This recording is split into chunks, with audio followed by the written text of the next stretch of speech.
آج میں سب سے پہلے اپنے اللہ کا شکر ادا اور اس کے بعد اللہ کے حبیب نبی صلی اللہ علیہ وسلم کا، کیونکہ وہ اپنی امت کے اوپر اپنی نظر رکھتے ہیں۔ بعد میں پنجاب کے لوگوں کو، پنجاب کے ووٹرز کو، اور خاص طور پہ جو پنجاب کی یوتھ نکلی ہے، نوجوان نکلے ہیں، اور اس کے بعد جو خواتین نکلی ہیں اور جس تعداد پہ نکلی ہیں اس بائی الیکشن میں ووٹ ڈالنے کے لیے، میں آج آپ کا شکریہ ادا بھی کرتا ہوں، آپ کو خراج تحسین بھی پیش کرتا ہوں۔ میرے پاکستانیوں، یہ ایک میرے ملک کے لیے ایک بہت ہی خوشائن وقت ہے۔ میں کیوں سمجھتا ہوں کہ یہ پاکستان کی تاریخ میں ایک ایسا وقت آیا ہے جو ہم سب کو اللہ کا شکر ادا کرنا چاہیے۔ وہ کیوں؟ کہ دیکھیں، ایک قوم کے اندر جب شعور آ جاتا ہے، جب وہ بیدار ہو جاتی ہے، جب اس کو سب سے بڑی بات کہ اپنے نظریے کی سمجھ آ جاتی ہے کہ کیوں بنی تھی یہ قوم، تو اس سے زیادہ ہم اللہ کا شکر ادا نہیں کر سکتے۔ میں نے یہ سارے کیمپین کے اندر اپنی قوم کو ایک ہی چیز بتائی کہ پاکستان کا مطلب کیا، لا الہ الا اللہ، اور تیرا میرا رشتہ کیا، لا الہ الا اللہ۔ دیکھیں، یہ ہے نظریہ پاکستان۔ لا الہ الا اللہ محمد رسول اللہ ایک فلسفے کا نام ہے۔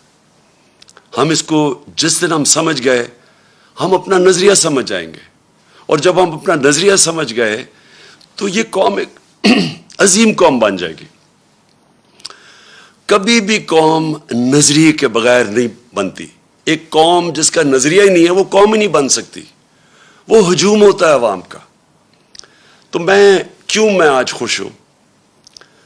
دیکھیں، جب ایک بیرونی سازش کے تحت ہمارے اوپر یہ امپورٹڈ حکومت مسلط کی گئی، تو سب سے بڑی بات یہ کہ عوام نے یہ پوچھنا شروع کیا کہ کیا اگر ہم نے انگریز کی غلامی سے نکل کے، پھر قائد اعظم نے جد و جہد کر کے ہندوز کی غلامی سے نکال کے پاکستان بنایا تھا، تو ہم کسی اور کی غلامی کے لیے تیار نہیں ہیں۔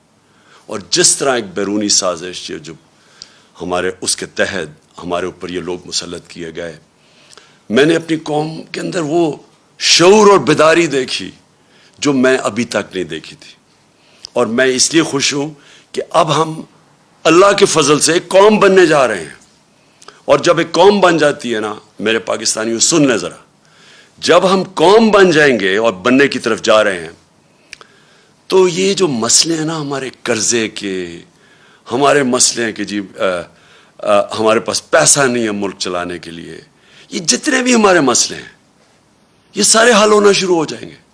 آپ یہ سوچیں کہ اس ملک کی کتنی بدقسمتی ہے کہ جو لوگ اس ملک کے ایلیٹ ہیں، اشرافیہ ہیں، کتنے لوگ ہیں جو پیسے والے، جنہوں نے باہر فلیٹ نہیں لیے ہوئے، لندن میں فلیٹ لیے ہوئے ہیں، ملک سے باہر پیسہ رکھا ہوا ہے۔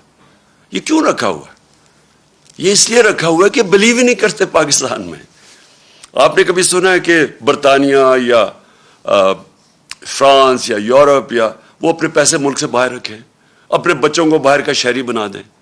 کبھی آپ نے سنا ہے؟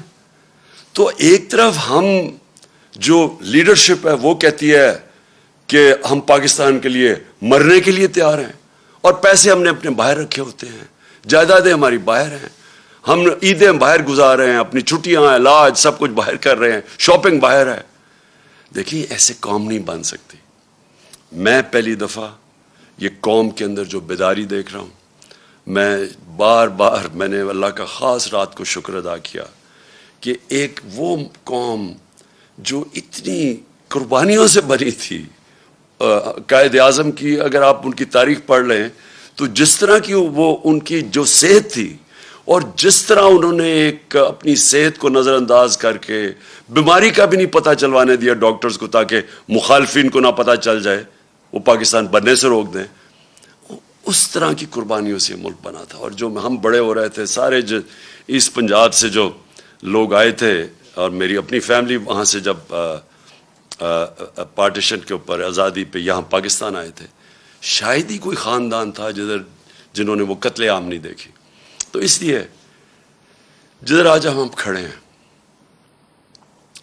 ہمیں ساری قوم کو فخر کرنا چاہیے کہ جس طرح لوگ نکلے اور جس طرح پھر سے خواتین نکلی, یعنی گھروں میں انقلاب آیا, اور جو ہمارا نوجوان نکلا, یہ ایک نیا پاکستان ہے. نیا پاکستان جو میں بڑی دیر سے اللہ سے دعا مانگتا تھا کہ وہ پاکستان بنے جو ہمارے جو میرے ماں باپ تھے, ان کی ساری جنریشن, وہ سارے بیچارے مایوس ہوتے گئے جب دیکھا کہ اس نظریے سے ہم پیچھے ہٹتے گئے. اب